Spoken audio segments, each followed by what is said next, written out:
예, 화이자 효과로 주가가 오를 줄 알았는데요. 코스닥 쪽에 특별히 뭐 코로나19 관련주라든지 언택 관련주들이 매물이 나오면서 코스닥은 여전히 약세입니다. 조상기의 즐거운 투자 생활, 스토리가 있는 중소형주 포착합니다. SK증권 남양주 지점 조상기 PB 연결하지요. 안녕하세요.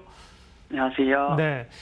자, 말씀하신 종목들 좀 몇 개 진단하죠. 보니까 뭐 대한항공도 있고 SK케미칼도 있고 세진중공업 같은 경우는 48% 수익을 가고 있습니다. 몇 개 리뷰해 주세요. 일단 시장 이야기부터 간략히 좀 드리면 어제 그러시죠. 미국장에서 화이자 긍정적인 연구 결과 소식 들려오면서 컨택트나 코로나 피해주들이 좀 반등을 이뤄내고 있고 시장의 색깔이 조금 바뀌는 거 아니냐 좀 의견이 분분한데요. 단기적인 대응보다는 좀 시장이 길게 좀 긴 호흡을 가지고 지수가 상승할 거라는 예상을 좀 한다면 좀 중장기적인 시각이 좀 필요하다고 생각을 계속 했었고요. 결론적으로 이제 균형감 있는 포트폴리오를 가져야 된다는 게 제 전략이었고 현재 시장에서의 가장 합리적인 판단이라고 생각을 합니다. 그래서 코로나 피해주라던가 컨택트, 언택트 가릴 거 없이 기업의 펀더멘탈 계속해서 말씀드리는 스토리와 관련된 기업의 주식을 사야 된다고 미리 좀 준비를 했었던 부분이 수익률이 좀 좋게 나왔던 부분인 것 같고요. 2021년도를 준비하는 시점에서 주식 포트폴리오는 좀 더 다양하게 투자해야 된다고 좀 생각을 하고 있습니다. AS 측면에서 살펴보면 신재생 에너지 섹터 쪽 유니테스트라던가 세진중공업, 비나텍, 두산퓨어셀, 에코프로 BM, 첨보 이렇게까지 태양전지, 풍력, 수소, 2차전지 쪽으로 좀 섹터 내에서 투자를 했던 것 같고요. 경기 재개 기대감으로 샀던 주식들이 이제 오늘 좀 급등하고 있는 대한항공, 현대제철, 현대모비스, 만도였던 것 같습니다. 전체적으로 투자하셨던 분들에 대한 의견을 좀 드리자면 좀 비중 확대 의견을 드리려고 하는데요. 시장이 오르기 시작한 지난주부터 계속해서 말씀드리고 싶었던 부분이었지만 이제 방송에 스케줄이 있기 때문에 그러지는 못했고요. 하지만 아직 늦었다고 판단하지는 않고요. 계속해서 이 포트폴리오에 있는 주식들 비중 확대에 대한 좀 의견을 말씀을 드리고요. 오늘 목표가 상향에 대한 의견을 좀 말씀드리려고 하는데요. 유니테스트가 기존에 했던 목표가를 이미 달성했기 때문에 23,000원 목표가에서 27,000원으로 목표가 상향하고요. 세진중공업 같은 경우에는 무중 소식이 있었기 때문에 현재 주가로 판단하면 목표가를 9,000원으로 상향을 좀 해야 될 것 같습니다. 그리고 SK케미칼 같은 경우에는 기존 목표가 40만 원 이미 달성돼서 48만 원으로 목표가 상향하고요.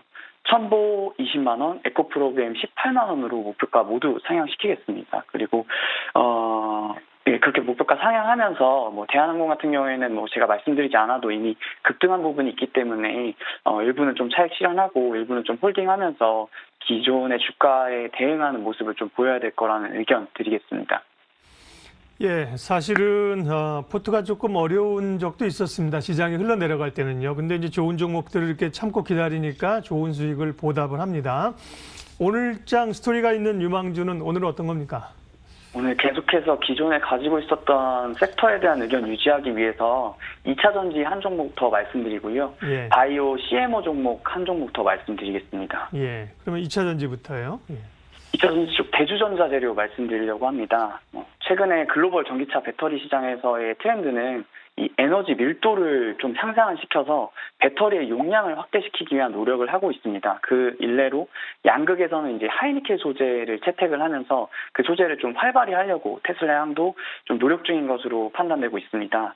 다만 이러한 양극에 대한 에너지 밀도를 높이면 음극 쪽에서는 리튬 이온에 대한 수용 능력을 키워야 양극에 대한 효과를 발휘할 수 있게 되거든요. 그에 따라서 음극 쪽에서는 하이니켈 대비해서 실리콘 음극화 물질에 대한 연구가 활발히 진행 중이고 집행 중입니다. 따라서 기존에 사용했었던 흑연에 대한 소재보다는 실리콘 음극 물질이 좀 각광을 받고 있는데요.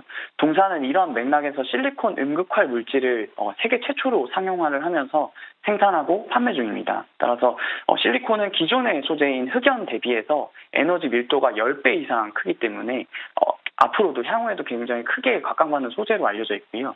글로벌 시장에서는 음극재 시장에서 2020년도에 음극재 시장을 약 133억 원 수준으로 예상을 하고 있는데 2025년 정도가 되면 약 5.5조 원 규모로 예상을 하고 있습니다. 그만큼 매년 2배 이상씩 성장하는 산업군이라고 알려져 있고요. 따라서 동사 같은 경우에도 그 수요에 발맞춰 대응하기 위해서 공격적인 증설 계획을 추진했었고요.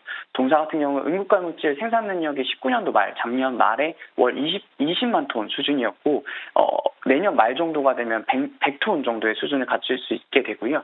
23년도가 되면 700톤, 월에 700톤 이상을 생산하는 것을 확대하려고 목표를 가지고 계획을 추진 중입니다. 또한 동사 같은 경우에는 앞서 말씀드렸던 응급화 소재 물체 외에도 도전 재료라고 해서 삼성전기 MLCC와 관련된 매출이 결정되는 구조를 좀 갖고 있는데요. 삼성전기 최근의 주가를 보시면 MLCC 업황의 분위기를 좀 엿볼 수 있습니다. 전방산업군인 스마트폰, 5G 폰 같은 경우에는 비중 확대를 계속해서 진행 중이고 4G 폰보다 MLCC 탑재량이 5G 폰에 증가됐기 때문에 그리고 자동차 산업군에서도 2020년도 기저효과로 인해서 어느 정도 전방 산업이 수요가 회복 중입니다. 또한 그 안에서는 전기차 출하가 확대되고 있기 때문에 그 마찬가지로 MLCC 탑재량도 큰 폭으로 확대가 될 것으로 예상을 좀 하고 있습니다. 2020년 7월부터 9월까지 MLCC 수출량을 보면 최성수기였던 18년도 3분기를 초과를 하고 있습니다.